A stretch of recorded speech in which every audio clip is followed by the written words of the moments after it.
Oh, y'all gonna cancel me so bad. I already know it's coming. Y'all gonna cancel me so bad.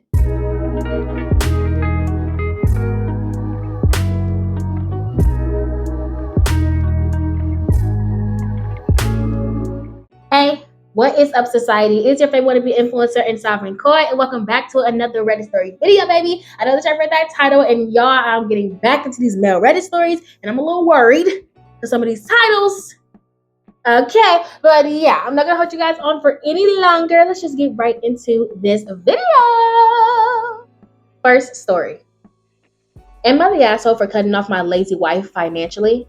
Throwaway account because my wife reads Reddit. I'm 42 male and I'm married to a 38-year-old woman. We are both professionals with good income. Okay. We live in my house, gifted by my grandfather, and we have a live-in housekeeper. We have no kids. My wife has recently quit her job because apparently it was too stressful. She wants to be a stay-at-home mom for our dogs. I don't agree.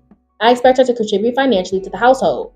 Today I have opened a new bank account in my name only and asked my employer to start paying my salary into it. Okay. I told my wife I'm not paying for any of her personal expenses, not for her clothes, shoes, car, phone, flights, etc. She is livid. She called me a financial abuser. Oh my God. Is that a thing? Yes, it is. And she told me to sleep on the couch. Oh, not you telling him to sleep on the couch in the house that he paid for that actually belongs to. All right, continuing. I refused, period. And I told her that she is welcome to sleep there if she wants. Oh!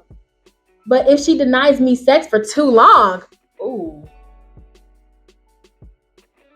continuing. Denies me sex for too long, I will ask for a divorce and I'm not going to fight to the death in order to not pay spousal support. And I'm going to keep the dogs. Am I the asshole?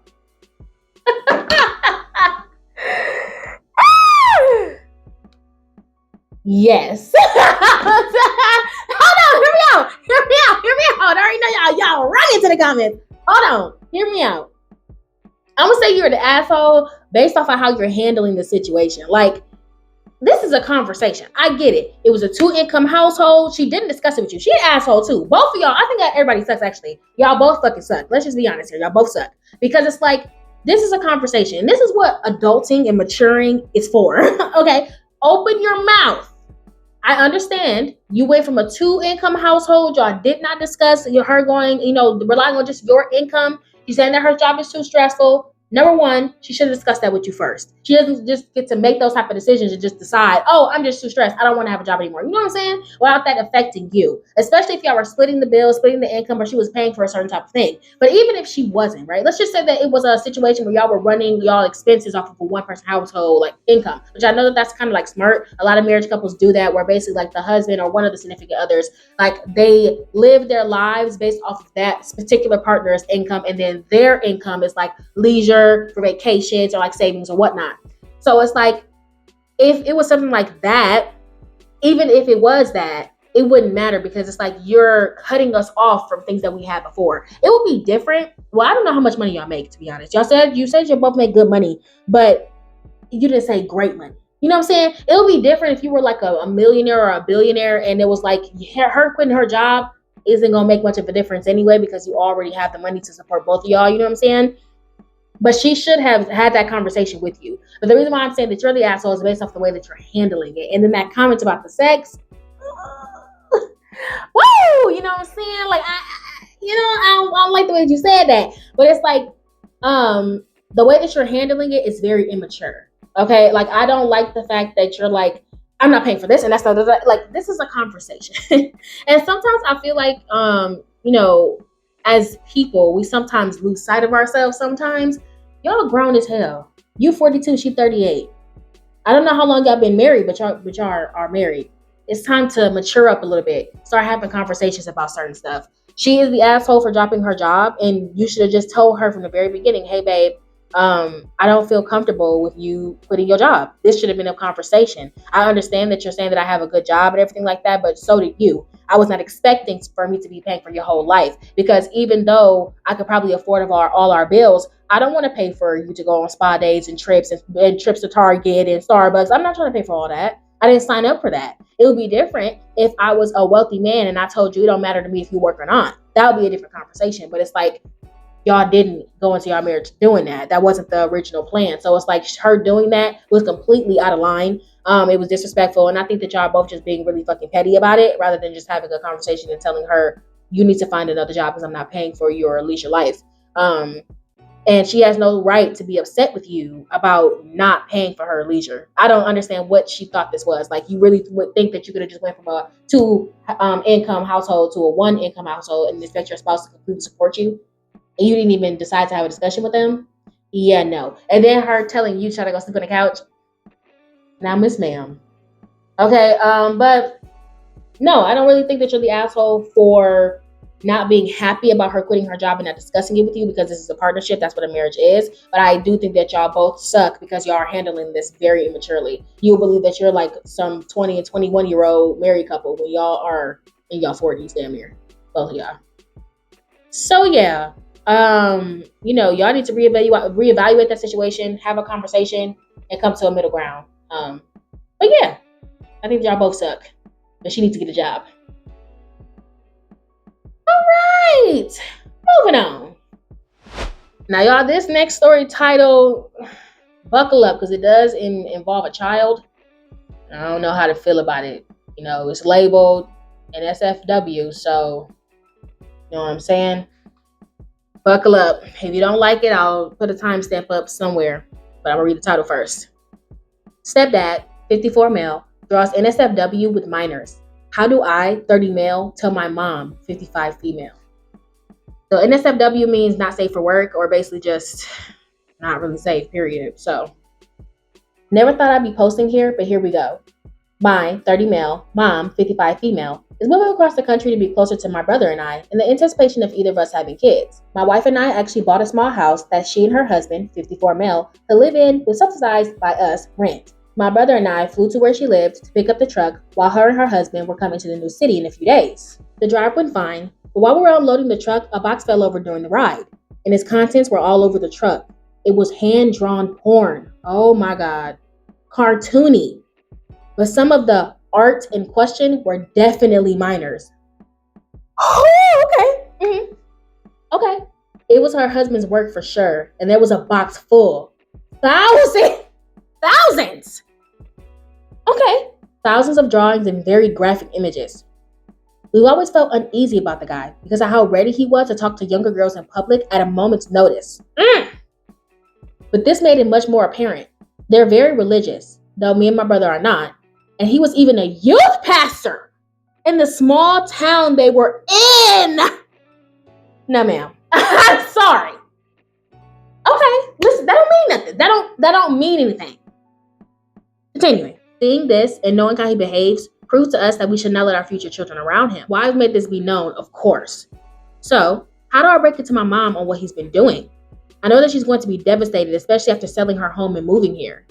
Edit. There are clearly some drawn images with children. I'm gonna throw this before I even say anything else. I'm gonna put this in the very front of the video. I am an unpopular opinions person. I challenge the status quo. I always am looking at things from multiple different angles. So if you don't like that, I understand that. That's fine. Not everybody's okay or open with certain type of conversations. But this is gonna be definitely a hot take. And so if you can't handle that, you may as well go on to the next stamp. Because I'm about to say some shit. And y'all probably not gonna like it. Oh, okay. Oh my God, I'll get canceled. Okay, so he's okay. So obvious pedophilic tendencies, right?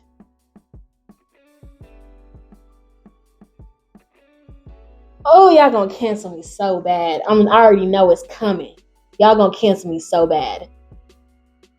I am. I'm just gonna say it. Y'all gonna cancel the fuck out of me in the comments. I already know. I understand. It's his own private drawings. I'm sorry, y'all. I'm sorry. I'm not saying that it's right. I'm not saying that it's right at all.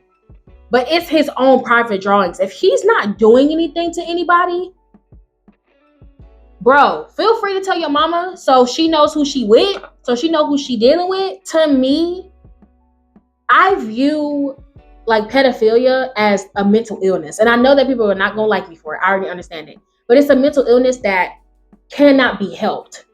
The actions that they do can be. Like, they hurting a child is never gonna be okay. 100%.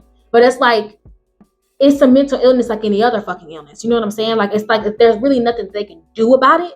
You know what I'm saying? Like, there's nothing they can do about it. So if this is his outlet, I would much rather him be doing that than hurting somebody's child. You know what I'm saying? I look at the reality of the situation, right? If you are somebody who's attracted to children, that's not something that they can fucking help. As much as y'all want to make it seem like they can, they fucking can. It's the same thing with like being gay. Literally, people are telling, gay people that they are choosing to be attracted to the same sex of the person that they're with. They're not choosing that though. Not trying to contradict myself here. I just want to make sure that I'm clear. I'm not saying that they are exactly the same as in like pedophilia and homosexuality. I mean that the same in mental, meaning that something that's not controlled, that is mentally in your brain that you cannot like get rid of. That's not a choice. You cannot choose what you are or are not attracted to. You cannot control that. It's hence the reason why some people love the color yellow and other people fucking hate it. There are some people who love Brussels sprouts and people who can't stand it. There are certain smells that people love, like tea tree oil, and I can't stand that shit, but I love eucalyptus, and there's people who can't stand it. We cannot control it as human beings, and pedophilia is the exact same way. And so y'all won't get mad at me about it, but I just don't think that you really need to be bothering this man about it. Yeah, I mean, if you feel moved to tell your mom, go right ahead. I mean, it's probably going to come up when y'all have kids, so you're going to probably have to tell her anyway and just let her decide how she wants to do that. But it's like, because I know that when you suppress something and you don't have an outlet for it, human beings have a tendency of acting out. They need an outlet just like everybody motherfucking else. It just is what it is. There is literally like people who are attracted to children who like, are teachers. Our pastors have never hurt children, never will hurt a child, but they get into those fields to be around them. And you probably would never know. You know what I'm saying? You would never know. Like, Criminal Minds really opens up your brain to a lot of these perspectives. And that's the reason why I'm just not going to blatantly go and judge this person. And y'all going to cancel me for it, but I mean, it is what it is. But yeah, OP, if you want to tell your mother, I would say tell her to let her decide what she wants to do, so she's not just in this relationship blind. And you don't have to bring your children or anything around it. But I understand why he's doing what he's doing, because I'm not about to sit here and make it seem like what he has is not something that's very real and practically uncontrolled by the person who has that mental illness. You can control what actions you take, but suppressing stuff, you need an outlet for it. We're human beings. That's what the fuck we do. We find an outlet for everything. Okay? And it doesn't stop with pedophilia. So I didn't even answer the question, but OP, I truly think that you should just tell your mother what you found and let her just figure it out. Don't confront that man. Yeah, y'all probably gonna cancel me after this one, but yeah, that is what it is. Moving on. Am I wrong for breaking up with my girlfriend after she threw me a surprise birthday party? I'm a 25-year-old male and my girlfriend is 23. We've been dating for 9 months and I really like her, but she has done something that I can't get over. I am a twin to my sister. When we were 16, she fell and hit her head while doing a church stunt. Everyone thought that she was okay, but only a few days after, she passed away from a brain bleed, 3 months before our birthday. I can't even describe the pain I felt. For a year after her passing, I cried every single day. That's not an exaggeration. I felt like a zombie during that time. Not really living, but just surviving. I even had to have therapy to even accept the fact that she was gone. I had managed to convince myself that she was coming back someday. Therapy has helped a lot in many ways, but I still hurt when I think about her. Well, of course, she was your twin. Y'all shared a womb. That's a lot. I don't like some holidays because of her passing. For example, I hate Halloween now because she wanted to do a matching costume idea she had, but I never wanted to. I will match for her every year if I knew I wouldn't have more chances to do so. I do like Christmas though, because we made a lot of good memories in December. That's the easiest month for me. I hate my birthday now, and the last one I celebrated was our 16th, when I still had her. It's not a day of celebration for me anymore, but instead, it's a reminder that I'm aging and alive while she's not. Our birthday was 2 weeks ago, and on our birthday, I go to her cemetery and stay for a few hours to talk to her. It may seem weird, but it helps me. I got there around 12 p.m. and didn't leave until 5 p.m. My parents have never done this with me. I know that they want to, but they can't even make it out the driveway before bursting into tears. I got back home around 8 p.m., expecting it to be empty. But when I walked in, I saw decorations, cake, and presents. My girlfriend and her friends were standing in my house, ready to celebrate my birthday. At first, I was in shock, but that quickly turned into anger and disappointment towards my girlfriend. I've told her many times about my feelings towards my birthday and anything surrounding bad memories associated with my sister. I made everyone leave and sort of blew up at her. I just felt so disrespected and unheard from the person who was supposed to be able to help me during this time. I said a lot of things to her before breaking up with her and kicking her out. Okay, I ain't saying nothing. I've now gotten a lot of messages from her and her friends telling me I'm being dramatic over a mistake. They say I should appreciate her since she's the only one trying to help me. I talked to my parents about this and they're mad for me, but told me it's ultimately my decision to do what I believe I should do. I talked to my therapist and she said essentially the same thing. Now I'm wondering if I'm too grief-stricken to realize she was doing something nice for me.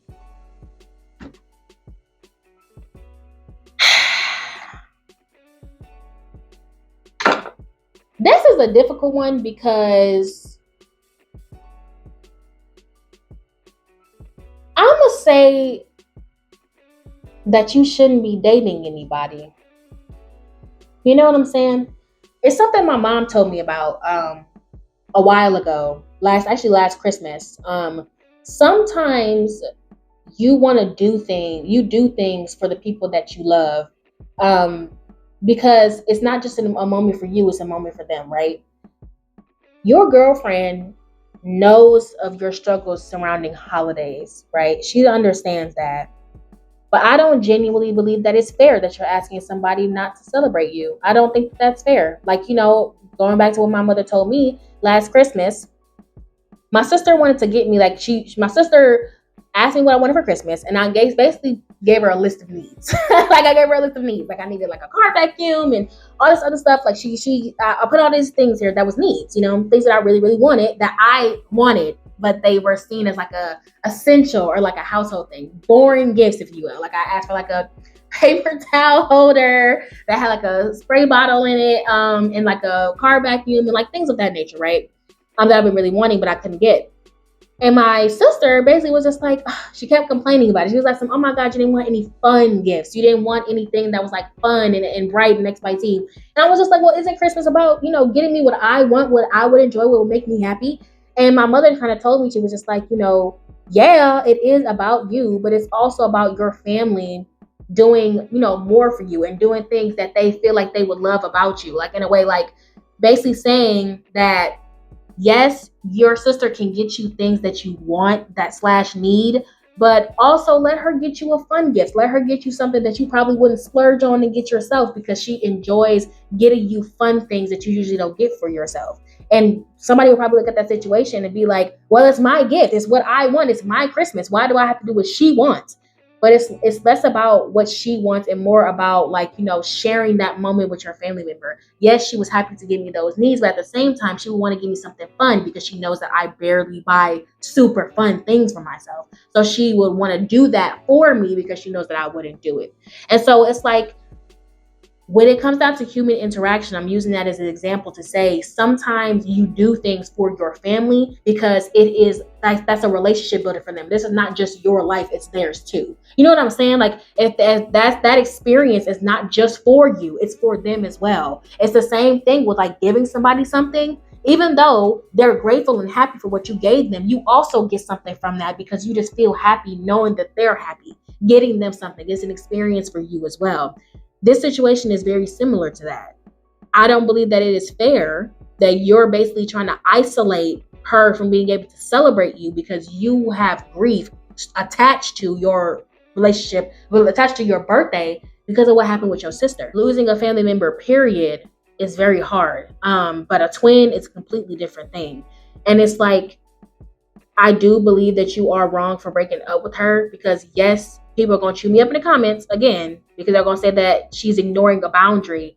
But it's just I feel like a lot of times as human beings, we ignore the fact that, yeah, she set a boundary, but that boundary is practically unrealistic. You know what I'm saying? It's the same thing with saying, oh, don't celebrate Christmas. Don't get me a gift for Christmas because I hate Christmas. Bitch, I'm Cindy Lou Who. You can be the Grinch. I'm still gonna get you a gift. You know what I'm saying? Because it's like I want to spread joy to you. And maybe you're clinging on to that pain and suffering that you've dealt with all these years because you're trying to hold on to what is gone. And yes, your sister was important to you. She was an amazing family member to you. She was very close to you. But you're not understanding that you're holding yourself back by trying to attach her to it. And you're trying to hold the other people to that same standard just because of the fact that you lost her.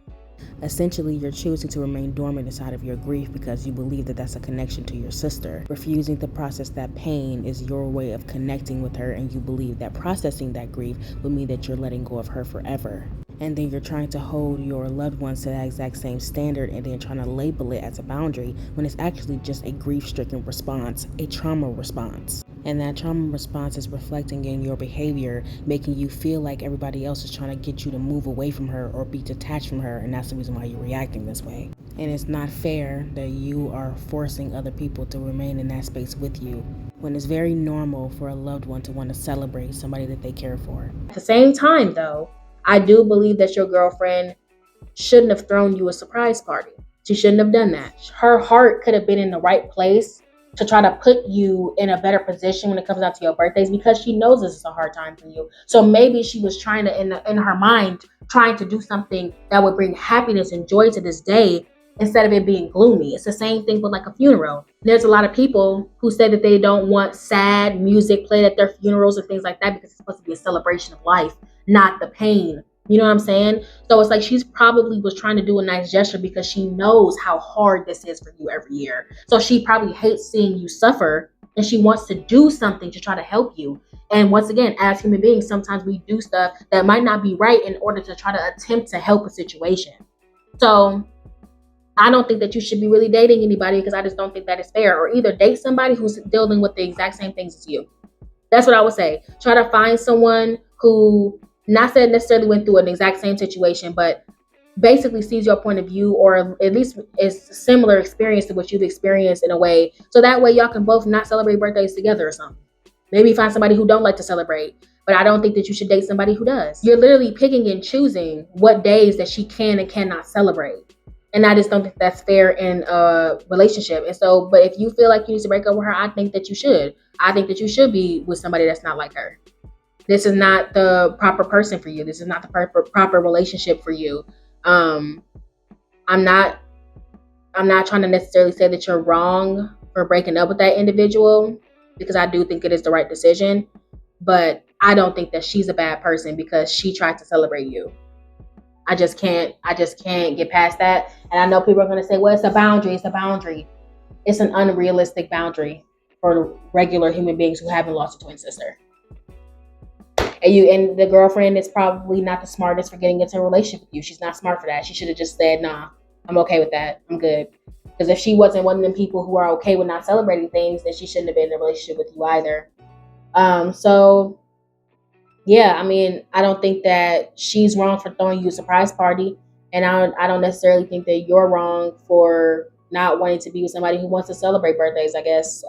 But I think that you should be with somebody who doesn't want to celebrate birthdays at all or has been in a similar situation as you so they can understand you better. Not necessarily a twin, but like lost somebody and it's around a holiday and y'all can just be together. But I don't think you should be with regular people who haven't experienced that grief because you're still processing it. You're still dealing with it. You lost her when you was 16. You're 25. It's been almost a decade and you're still struggling. And I'm not telling you to expedite your grieving process at all, but I am saying that that struggle is hindering your life and you're trying to hinder other people with you. And I just don't think that that's right. So you should be with somebody who at least has that same hindrance. I don't always encourage trauma bonding, but being with somebody like that, or just don't date at all because I just don't think that it's fair that you're trying to limit somebody trying to celebrate you. You know what I'm saying? But yeah, I think that she should move on about her life and you should move on about your life and y'all shouldn't be together because she's not the right partner for you, obviously. But yeah, y'all gonna cancel me real bad. I ain't gonna hold you. Y'all gonna cancel me real fucking bad in this one. But I mean, I would not be me. I would not be me if I try to sugarcoat or try to pretend like my opinion is not something that it is. You know, there's going to be things that y'all not going to agree with me on, and there's going to be things that y'all not going to like, and I'm just going to still be me. So, Yeah, moving on. Am I the asshole for not acting happy when my wife saw me on our morning commute? I mean, how often y'all see each other? Sometimes you want a break. So I, 31 male, was driving to work this morning and I'm getting pretty close to my exit. I'm driving along in the middle lane, past this slower car in the right lane, and I'm about to switch lanes when this car suddenly speeds up, blocking my access to that lane. I hate when people do this shit. Bitch, you were already driving slow. Why are you speeding up to try to get yourself somewhere? Like, baby, like what is you doing? Just maintain the pace that you was already at. You doing all this for what? Continuing. Automatically, I'm annoyed and I look over to see what the hell is wrong with this driver. Turns out it's my wife, 30 female. And she's smiling and waving, happy to see me on her way to work. I don't wave back or smile. Keep in mind, I'm already annoyed at the driver speeding up to block my way, trying to make my exit, and caught by surprise to see my wife. My wife sends me a message when she gets to work saying that she was sad I didn't wave back, but I figured that she was joking and forgot about it. Later tonight, she brought it up and we ended up having a mini argument over it. Turns out her feelings were actually hurt by me not acting happy to see her. From my viewpoint, I was kind of annoyed because I could have missed my exit or worse, gotten into an accident. Right. I just don't think that the freeway at 7 a.m. is the place to do that. From her viewpoint, she was trying to make a connection and show love, and I didn't reciprocate that. you cut me off from my exit, and that's love? Okay. Am I the asshole for not waving back to my wife on the freeway when I was trying to change lanes and make my exit? No! Girl, are you the Lulu? You literally, girl. How you gonna get mad at him when he wasn't happy to see you? Don't cut me off from my exit. And I don't got road rage. I don't have road rage. I have rage on the road. There's two totally different things, okay? Okay, it's like putting Hawk in the minivan, okay? I'm already mad, so it's not road rage. Anyways, girl, how you gonna basically cut me off? You could have got me into an accident. Cut me off and then say that's how you trying to show love. You know how you show love? You speed up, come next, beep beep, blow a kiss, keep on driving. That's how you show love and affection on the road. Not being a fucking asshole. What the fuck is...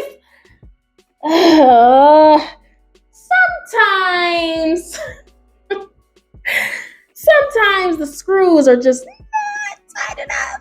Get a screwdriver and just, turn that mother a little tighter. Because, baby, what? No, OP, you're not the asshole. She's a fucking weirdo. Okay? She thought that she was being very cutesy, very demure. She's not. Okay? She's not being cutesy. Okay? No. Not very mindful of her. Child. You're not the asshole, okay? I would have been like, okay. And then would have moved the hell on. Because, girl, you was tripping. I ain't got time. Y'all drop y'all opinions down in the comments like y'all always do. And I know y'all already chewing me up for breakfast, lunch, and dinner, but it's okay. Moving on.